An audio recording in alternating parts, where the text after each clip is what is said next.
Happy Monday, guys! Grabe, na-imagine ko na yung mga gagawin namin for this week, but sobrang thankful naman ako, guys, kasi very productive talaga. Until Sunday, may ganap kami, guys. Pero share ko sa inyo.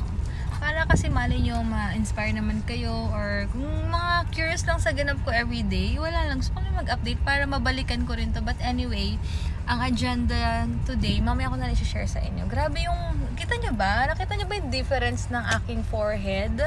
Wala, ang super clear niya. As in, super clear ng forehead ko, guys. Kung mag-pick up kasi kami ng sandals, may mga order kasi. So, guys, pag gusto nyo order ng sandals, let me know, PM nyo lang ako. Ayun. Tao ito, guys. Ayun. Gabi, tingnan nyo, ano ko, walang reaksyon na yung... Oh, tingnan mo, oh, hindi na tumataas. 2 days lang or after 1 day nga lang. Or, pero 2 days, mas makikita mo yung effect niya, guys. Tingnan nyo, wala na. O, diba? Ang galing talaga ng Botox. 5,000 na yan, guys. Buong forehead mo na yan. So, mag-inquire na kayo sa Dagduta Lounge. So, ayun nga, guys. Basta ganap namin later. Maya-maya mag-update ako. Pero ang priority muna is occupational therapy ni Daddy. Tapos may meeting ako sa isang company. Pero hindi yun work, collaboration yun. 3 to 3 p.m. Basta mga ganun, guys. Si Daddy ang kanyang occupational therapy ay what time? 1 p.m. 1 p.m. until? 2 p.m. Diba? Ayun. Tapos ako naman, try ko umidlip. Tapos may meeting naman ako ng 3 p.m. Sana 30 minutes lang yun para makaalis kami agad. Kasi may ganap din kami later. Ilang oras pa naka-schedule sa'yo? Basta, hindi ko pa sinasabi sa kanila. Mamaya, secret eh. Wala, basta babi ko sisingit lang naman ako. Hindi naman ako basta kung ano lang available doon mamaya. So, ayun. Basta guys, tas tomorrow may ganap din kami. Wednesday may ganap din. Hanggang gabi kami. Thursday, medyo maluwag pa ba yung schedule natin ng Thursday? Hindi ko sure eh. Maluwag. Pero Friday, parang may ganap din kami ng Friday. Tapos Saturday may ganap din. Thanksgiving. Basta yung mga ganun, guys. Ay, mayroon pala Thanksgiving last Friday. Meron din. Tapos, Saturday, may mga, kami. Sasali na kami sa, guys. Sa Victory Group. I'm so happy. Ito na talaga yung perfect time talaga na sumama na kami. Iba rin kasi na mayroon ko mga spiritual friends talaga. Imagine mo.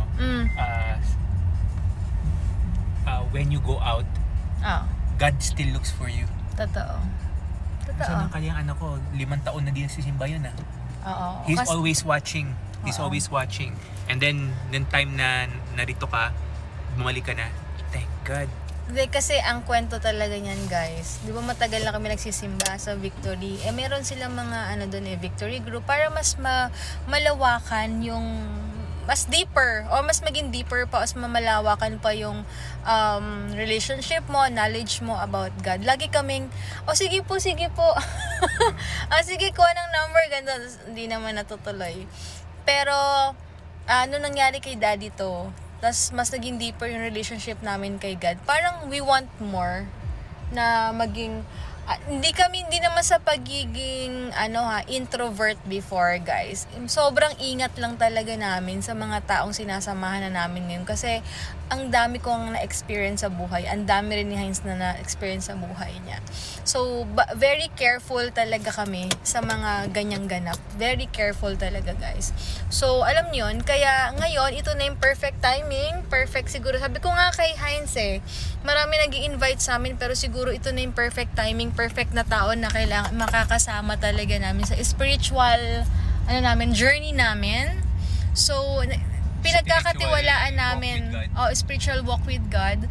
So ito na yung tao na napag-go talaga kami kaya a-attend kami on Saturday sa Victory Group. Tapos couples din. So maganda. So siguro basta couples, guys. So ayun, nakakatuwa na ganyan kasi hindi naman kayo maintindihan lahat ng single or what, diba? So maganda sa Victory Group kasi may singles, meron silang ng mga ganyan-ganyan, guys. So ayun, ito na yung perfect timing kaya, guys, nakakatuwa. Excited na kami sa journey na to. At para mas marami akong ma-share sa inyo, mas, alam niyo yun, basta later na lang, guys, sabi lang. So yun, guys, nag-park lang ako. So ayun nga, guys, ito na yung parang, kaya sabi ko nga kay Daddy, siguro may purpose kung bakit, lahat naman ng tao, may purpose kung bakit natin sila namimit. So itong mga taong mamimit namin sa couples group na to is, ito yung may purpose din kung bakit din namin sila mamimit. at may purpose kung bakit nangyari kay Daddy. Kasi kung hindi pa nangyari, hindi talaga kami mapapapush dito. Pero, alam niyo, sabi ko nga, wag na tayong maging introvert this time. Ilagi natin iisipin na we're doing this for God. Kasi, grabing ginawa ni God sa atin. Ano ba naman tong maglaan ka ng time, ma-meet yung mga kapatid mo rin kay God, diba?